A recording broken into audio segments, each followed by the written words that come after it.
Thank you, Mr. President. Colleagues, I rise in opposition to this memorial. Well, did I get everybody? Yeah. Opposition to this memorial. We don't need this memorial at all. We need our land back. This is a 100-year-old revolution.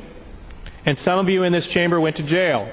Some of the people standing in this chamber 100 years ago went to jail over this bill right here.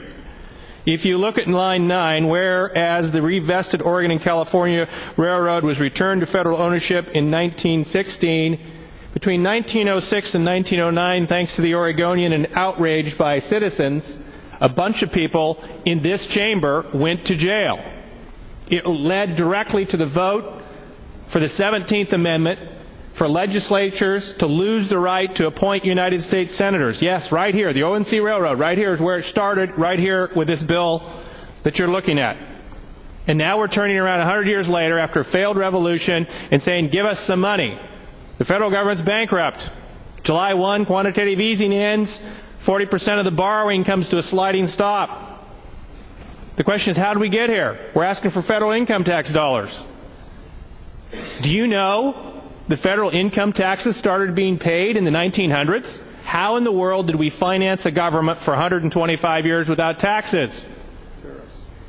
Tariffs, as the historian has said, and by strange politicians named Jefferson and other presidents going out and buying the Louisiana Purchase. Oh, we must have spent money.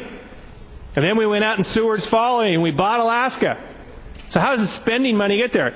We sold the land to the citizens. That's how we finance the United States government. We're arguing today a little bit about urban versus rural.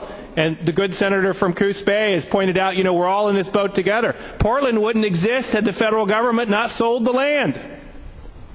That's right. Portland wouldn't exist. Eugene wouldn't exist.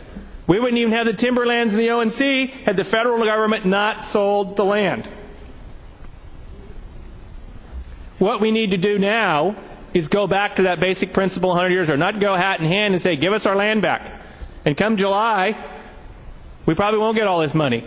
Come October 1, we probably won't get it all. We're going to have to figure out how to bail Curry County out and Josephine County out and everything else. And the federal government ought to be told in the same one right here, start giving your land back to who owns it and start selling it again so we can finance the government. And if you don't think we're on a fire sale, look at what the Treasury is doing right now and how we're getting to debt crisis on August 2nd. So yes, I'll give this a courtesy yes vote, but we don't need it. We need our land back.